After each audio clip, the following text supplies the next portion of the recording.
हरदौलपुर गांव में एक विधवा के एक लड़की रहल 13 साल के। लड़की के नाम विमला। मतारी के अंतिम टाइम आ गल। माई जो है बेटी का हाथ हाथ में लेके और कह लगल कि बिटिया जन्म दे के संसार में तोहरे लिए कुछ कैली ना, या चले का टाइम आ गल तो चले से पहले तो है एक बात कह के जाते। का कहलस मतारी कर दिया वह बाप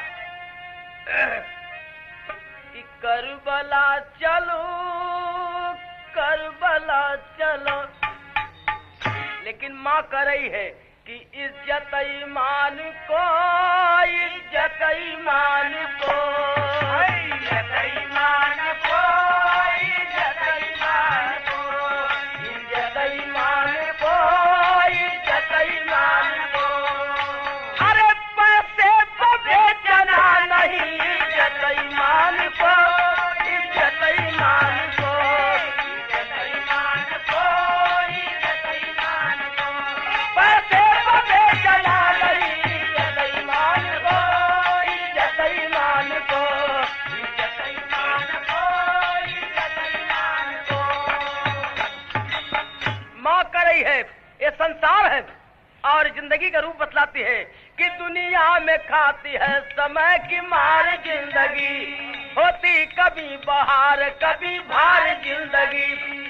माँ कह रही है कि बेटी इस संसार हो, बड़ा दुख धोके हो, अकेले हो जेबू दुनिया में तो सारा दुख झेल लिहा इस संसार के, लेकिन स्त्री का लाज मत गवैया।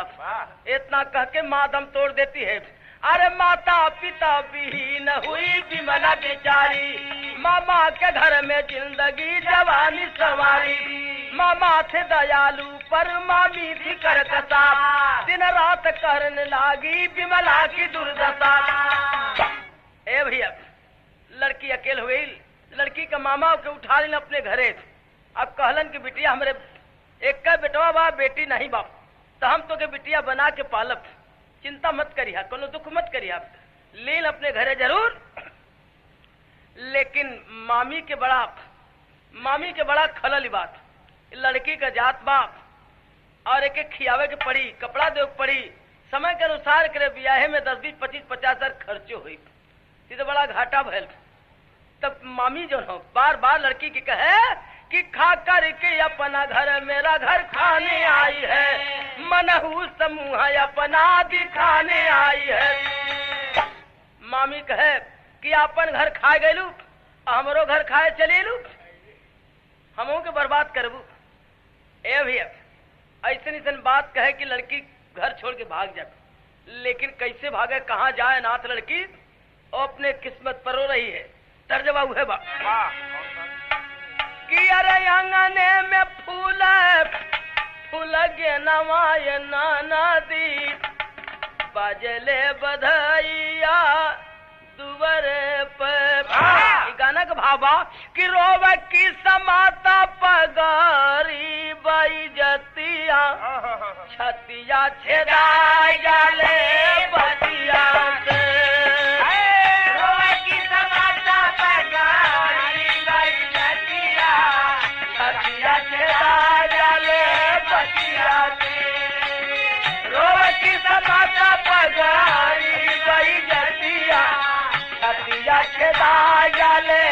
बतिया। अरे दुनिया में मांगा लेना मिलल मऊतिया, छतिया छेदा जाले बतिया से। सोच सोच के लड़की रोज बाप कि नन हमें तमाई बाबा भइल सपनवा, देहल न विधाना करम में बिरनवा, के करा से कहीं हम बिरह विपतिया, छतिया छेदा जाली बतियों से। अपने तकदीर पर रोत बाप, लेकिन ए भी मामी कहे काम घरे का करावत, सारा काम काज लड़की से करावत, पशुन के चारा पानी के भेज दे, घास उचाने के अगर देरी हो तो कहे काम। अरे मेहनत सुनावे, मेहनत सुनावे मामी रोज हंस के, कि मार नजरा ननी औरा में बस के, मारे नजरा ननी औरा में बस के, मारे नजरा ननी औरा में बस के, मारे नजरा ननी औरा में बस के। का करतो दिनेश के मामी बोलावली, मनहूस के बेचा धीरे से बतावली। अपने लड़का दिनेश के बोलौली मामी और कहलिन कि बचवा एक काम करवा, कहे का तोहर बाप बड़ा घाटा का सौदा कैलन, ये लड़की उठा के लेलन, एक एक खिया पड़ी, कपड़ा दे पड़ी, समय के अनुसार एक ब्याह में 10, 20, 25, 50 हजार खर्चा हुई, बैंक बैलेंस बिगड़ जाये। एक काम न करता, ऐसा उपाय लगाता कि घरे का पैसों बच जात और 2-4 हजार घर में आ जात। लड़कवा कलत की कैसे माई, कल ले जाएगे कहीं बेच आवा, और जितना का बिका उतना का बेदे, ढेर मोल भावजीन करी आप, और जमाना हो बिक जाये। दिनेश कलन ठीक है, घबराए जी तनी बाबू के नजर बचा के हम ये काम कर दे। बाबू के बड़ा मानल, बड़ा दुलार से लिया उन घरे, तो उनका नजर बचा के काम करब। अरे समय से कोई भारी है नहीं, बरसे बिरह बदरिया बिमला बनी बेचारी। तो मामा महेश गमगीन रहे, वो नारी के अधीन रहे, दिल से हिम्मत को हार चुके दानी होकर भी दीन रहे।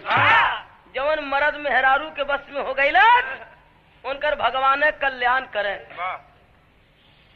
ए भी ये सामाजिक सच्चाई है कि मामा महेश गमगीन रहे, वो नारी के अधीन रहे। ए भैया मामा बड़ा दुलार लड़की के करे, लेकिन मामी के सामने उनकर हिम्मत न पड़े कुछ बोले कब। मामी लड़की के तकलीफ दे तो यो न कह पावे कि लड़किया के दुख मत दा, इतना कहे के हिम्मत उनके पास नारल दल लिखा पड़ल कि मामा महेश गमगीन रहे, वो नारी के अधीन रहे, दिल से हिम्मत को हार चुके दानी होकर भी दीन रहे। एक दिन दिनेश विमला से कहा, क्यों बहन आज मुरझाई है, और तेरी शादी की चिंता कर मौसी बेंगलोर बुलाई है। लड़कवा एक दिन लड़की के बहकावा लगल, कह रहे बहन कैसन उदासन रहलू, का भैया का करी, बाप मतारी मर गए, अनाथ हो गई, मामा लेलन जरूर, लेकिन मामी के सिर पर बोझा हो गई। लड़कवा कलश की उपाय बाप, हमार मौसी बेंगलोर शहरिया में रहले और बड़ी पैसा वाली हो करे, केहू हो ना, और तो क्यों अगर वही जे पहुंचा दे तो मौसी घर तो परवस्ती मजे में हो जात, मौसी के सेवा टहल करी आप, वो करे केहू बा नहीं तो के मजे में पाल ले। कलश की भैया तो बड़ा नीक होला, हमके पहुंचा दे मौसी के, हम मौसी की सेवा करके दिन बिता ले। बस देकर बहकावा विमला को वह वेश्यालय में लाया है, और चंपा बाई से जाकर 3000 की अलख जगाया है। कलश की बिनसारा तैयार रहे, चल मौसी के तो के पहुंचा दे। भोर में अनहरई लड़की के जगा के लिए आगे चल दरस, अलियाल बेंगलोर शहर में जहाँ वेश्या लोगन का बाजार है, वही जगह पर लिया है। अलिया के चंपा बाई की कोठा पर पहुंचल, और कलश की चंपा बाई ये लड़की है, एक रखला 3000 रुपया हमके दे दा। चंपा बाई कली जो माटी का हड़िया खरीदला, वो ठोक के खरीदला, तो तनी हमके बता दा कि हाउ कौन, हम जान ले तब न किनब, पैसा तो दे दे, हम 3 से ऊपरों दे दे, कुछ रस्ते के किराया भाड़ा दे दे, कुछ नाश्तो पानी के दे दे, लेकिन बतावा हाउ कौन। कलश करे चिंता मत करा, ये अनाथ लड़की कर बाप मतारी मर गल, कोई हाव ना करे, और हम करे मामा का लड़का है, हम ही गार्जियन है, नाता में कर भाई है, हमके 3000 मिल जाये तो केहू बोला वाला न रही। चंपा बाई कहनी के आए हरे जमाना, हम तो बेस्या रहबे के लिए तो हमारे लिए बुरा आदमी निकल ले। चंपा बाई फटकार रही है दिनेश को, कहती है क्या? अरे बहिनिया बहिनिया बेच बद अइला शरम न तोह के बाय। बहिनिया बेच बद अइला शरम न तोह के बाय। बहिनिया बेच बद अइला शरम न तोह के बाय। अरे बहिनिया बेच बद अइला शरम न तोह के बाय। रहनिया बेच बद अइला शरम न तोह के बाय। एक बार लड़की बिक गई तो यहाँ की दुनिया में ना लाज पर्दा, अब फिर ना मिली बहिनी बेटी का दर्जा। अरे रोशनिया बेच बद अइला शरम न तोह के बाय। शरम न तोह के बाय।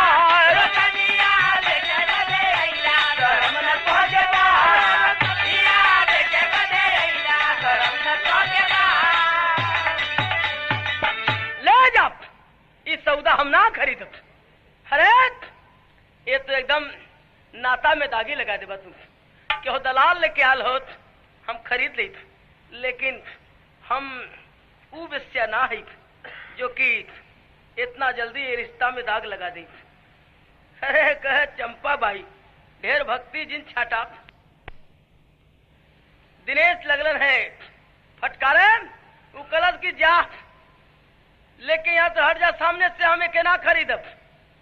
दिनेश निकलन वहां से और सोचा लगल चंपा बाई का बतिया के खलत बा, लेकिन जब काम से निकल वो काम के करत बा, लिए कभी यहाँ दोनों बात कहलन है और तर्जबा बदल गिल बा।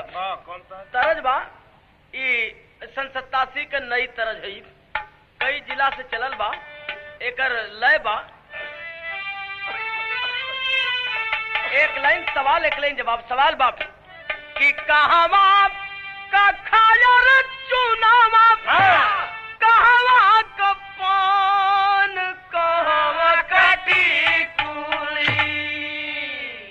कहवा कटी कुली, लीलरवा मार हो जान, कहवा कटी कुली, लीलरवा मार हो जान, कहवा कटी कुली, लीलरवा मार हो जान, कहवा कटी कुली।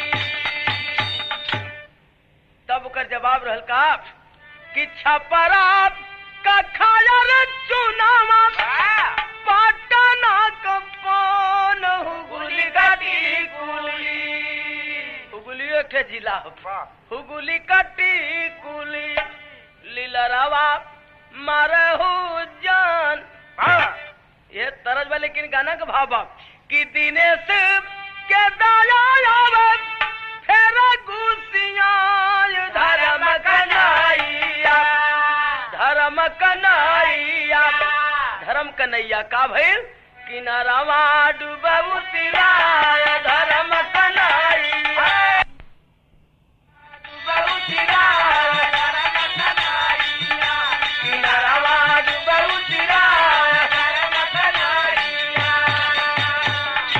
चमेली बाई के हाथे बेचल बहिनिया, धर्म कन्हैया, धर्मवा गैल बिकाय, धर्म कन्हैया।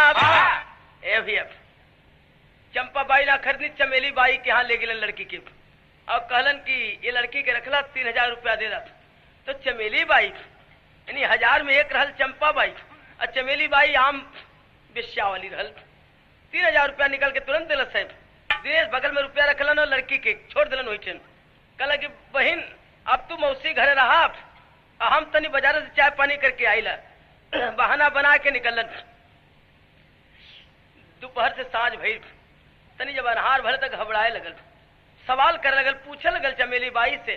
का पूछे? तर्ज बड़ी पुरान बाप कि बतावा बलमू रात काहे न अइला।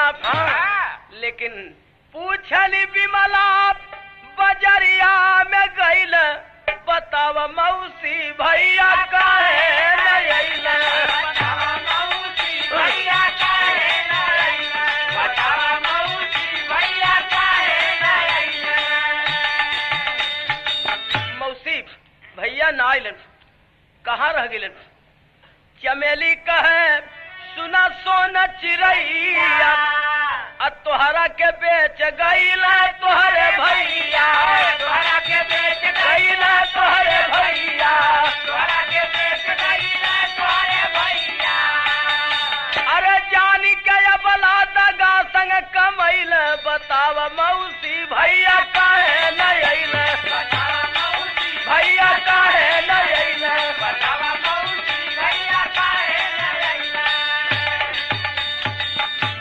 अरे तोर भाई रहल 3000 रुपया में हमारे हाथे पे चले बा हम मौसी ना है चमेली बाई है ई कोठा है और तोर मनवा हुई तो हमके मौसी कहे हम तो इतराज न करब लड़की के कलेजा धक से कर दिलस की का होएगा माई कहल के संसार में स्त्री का लाज मत गवाया लेकिन आज हमार नाता में भाई रहल मामा के लड़का रहल ऐसा जगह पहुंचौलस अब कैसे अपन लाज रखब ये सोच के रोत बा लेकिन यहाँ करुण भाव बा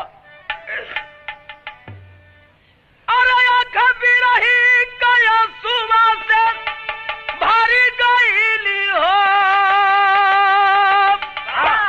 माई ममता कमतिया बिखरी गईली हो माई ममता कमतिया बिखरी गई हो माई ममता कमतिया बिखरी गई हो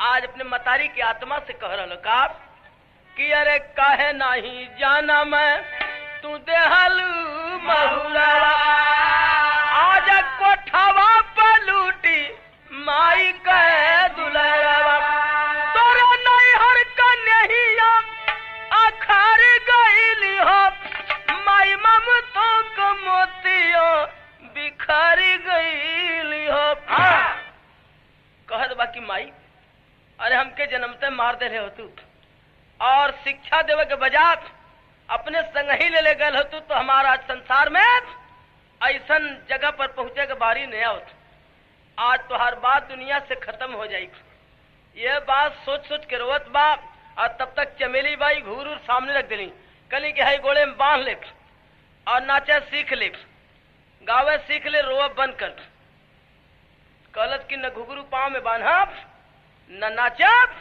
न गाना गाई तब तक चमेली बाई कोड़ा उठा लेली बड़े बड़े के नाचे सिखा दिली गावे आए घर और तोहार का हस्ती है रुपया 3000 दिले है वसूल कर ले कह के लेकिन तर्ज बदल गई तर्ज बायहू सन 87 के नैये बा अतनी मनोरंजन कहला कितना जने के यहू बिना परता ना आया वाला बढ़िया बढ़िया खूब बात सुनावत रहा लेकिन बहु जने के ध्यान में बात नहीं बैठत हैया कुल बात तनी जम जले तब जैसे कि कैशियर साहब के जच गई बात कि जो मैं होती राजा तोहरी दुल्हनिया लिपट रहती राजा तोहरे बंगले पर समझ में उनकी आ गई बात की हो मरद मेहरारू से भेंट हो गई साहब एडे दुल्ही का कच्चे उम्र में बियाह हो गए और कच्चे पर विदाई हो गई कच्चे रास्ता मिल गल जाए बदे के तो गोड़े में रंग लगल रंगवा पर जब माटी लगल तो कहत बा का एकदम खाटी भोजपुरी हो हाय हाय हाय कि तनी लेला हो बलमुआ हमके कोरा तनी लेला हो बलमुआ हमके कोरा तनी लेला हो बलमुआ हमके कोरा अब ही तबानी हम बरह बरस की धीरे धीरे उठ लौट कोरा तनी लेला हो बलमुआ हमके तनी लेला हो बलमुआ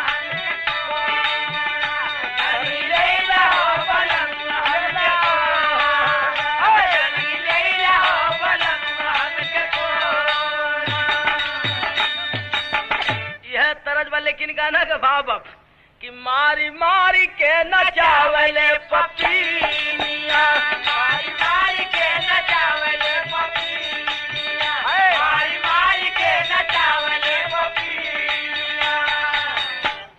विमला कहे कि नहीं कोण पर सब तू होती जा तोहार बिटिया, ओ मारी मारी के नचावले पपीनिया, मारी मारी के नचावले पपीनिया, मारी मारी के नचावले। पपीनिया।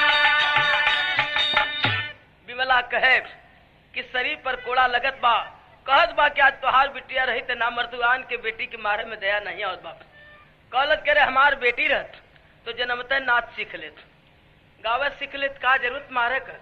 और तू अगर नाचे गावत सीख ले तो मारब ना बल्कि तो खूब मलाई पूरी खियाई कि बढ़िया तोहार हुस्न चौचक बनल है।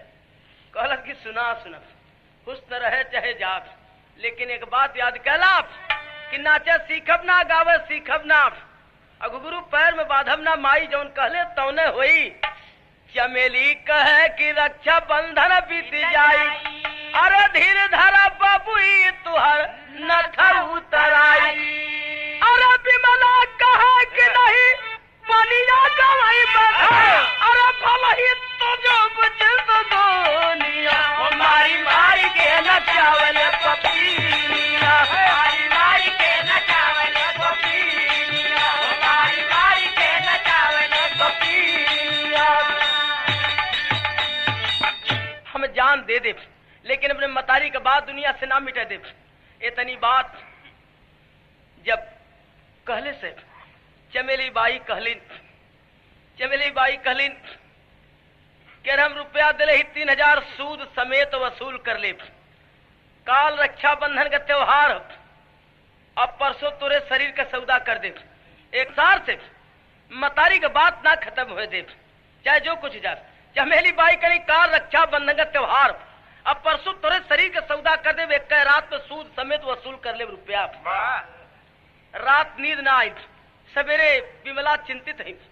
रक्षा बंधन के त्योहार जो ने कमरा में है, खिड़की खुलल बा, देखते रोड पर तमाम लोगन की कलाई में राखी सजत बा, लोग त्योहार की खुशी में। लेकिन आज त्योहार हमारे लिए जहर हो जाएगी, यही सोच रही है। और तब तक कमरा में भगवान कृष्ण का मूर्ति दिखाई पड़ल, एक फोटो रख, वही फोटो से बतियावत बा कि सुनीला की संसार में जेकर केहू ना होत ओकर रक्षा करेला, आज हमार रक्षा करा तो हम तोहके जानी। यहाँ ईश्वरी शक्ति का अनुभव करें।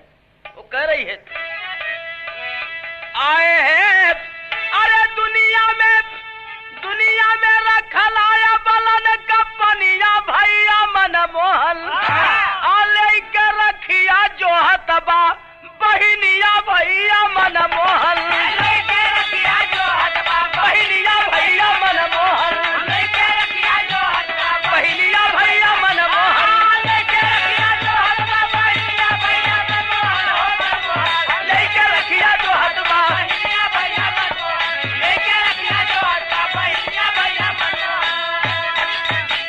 अरे टंगी हुई तस्वीर श्याम की मंद मंद मुस्काई हो, अबिरलिया सुबहाव विमला राखी थाल सजाई हो।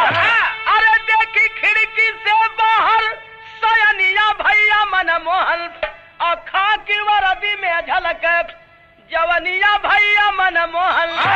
लड़की देख रही खिड़की से और यहाँ ईश्वरी शक्ति का अनुभव करें। भगवान की प्रेरणा होती है, जब भगवान को याद करती है असहाय होकर के, तो असहाय की मदद यकीनन भगवान करते हैं।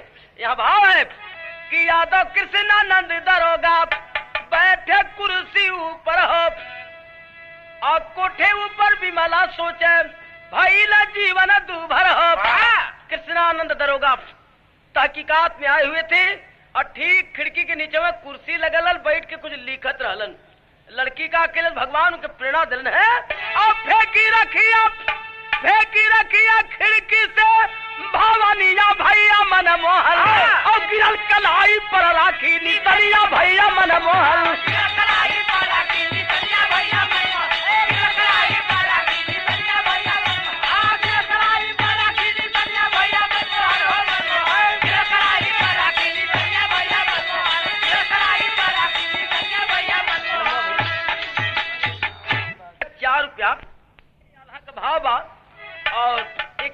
आनंद लिहन बाबा।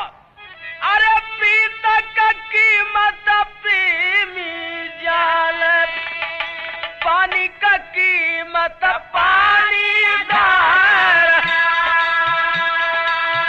अरे जल का कीमत प्यासा जान। धुनलेदारी का भी आनंद ला, कुछ भाव का आनंद ला। कहे कि अरे जल का कीमत प्यासा जान, अयन का कीमत भूखा यार, अरे दान का कीमत दानी जान, मत प्यासा जान, अयन का कीमत भूखा यार, दान का कीमत दानी जान, आओ कीमत शरणागत का जुझार, बाग का कीमत माली जान, और कीमत वतन का पहरेदार, अरे चाँद का कीमत जान कुमुदनी, रवि का कीमत कमल निहार, भाई का कीमत राखी का कीमत भाई जान, कीमत भाई बहन का प्यार, अरे कीमत मनवता का कोई कोई जान, ये कर हृदय दया भंडार, अरे दो बड़ी बहनिया का सुनी के पुकरिया, जैसे नंगे पाँव धाये कृष्ण भगवान, और कर्मवत कर रखिया हुमायूं बादिल हल, हिंदू बहिलिया के भाई मुसलमान, अरे वैसे कृष्णानंद जब देखने लागे ऊपरा, खिड़की पर ये कया बला नरात, पड़न चयनवा पहुँची गए समनवा, बहिनी बतावा पर दुखावा महाल, अरे सगरी हवालिया बतावन लागी बिमला, कि न था उतराई कल बिगड़ी मरई माल। कृष्णानंद दरोगा जब ऊपर देखलन है तो एक लड़की के चेहरे पर उदासी, आंख में आंसू भरल बा, झटके से पहुंच गया घर में, और जहां कमरा में खड़ी रह लड़की पहुंचलन है, अरे लड़की ए राखी तू गिराई है, पैर पकड़लस के आज हमार केहू नहीं बा दुनिया में, हमें अनाथ है, और एक मामा का लड़का रह हमके लिया के यहाँ पहुंचा गल, माई हमारे अंतिम समय में कहल कि बिटिया संसार में स्त्री का लाज मत गवाया, लेकिन हमार लाज कैसे रही, हम तो बड़े बुरे जगह पहुंच गई। तो राखी गिरौली भगवान के प्रेरणा से आराज राखी के और अपने वर्दी की कीमत रखला, हमार धर्म का भाई बन जा। इतना बात जब कहला साहब तब बोले कृष्णानंद रवि चंदा मिट्टी जाई है, और मिट्टी ना पही न तोहरे रखिया कमार, चमेली बाई के गिरफ्तार कैले हल, अब बंदी दिनेश भैले जेहल दरम्यान, मामी के सदमा लगल हियरा में, खाई के महुरावा गवाई दहली जान।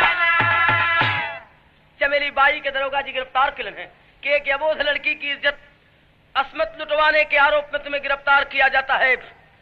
चमेली बाई कली हमार दोस्त नहीं बा, एक भयवा बेच गल हमरे हाथे 3000 में।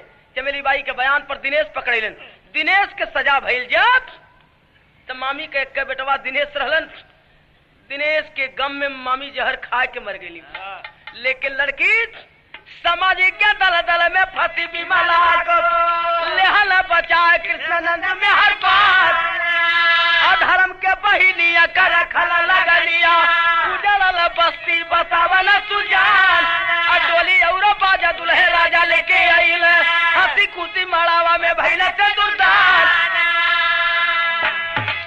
दरोगा जी धर्म के बहन बना के लीलन, आज ऐसे अपने बहन बेटी का बियाह रचावल जलप, वैसे खोज के ऊपर शादी रचौलन, और शादी रचा के जैसे अपन बहन बिटिया विदा करे ललप, वैसे लड़की के सुहागे रूप में विदा करे लगलन है।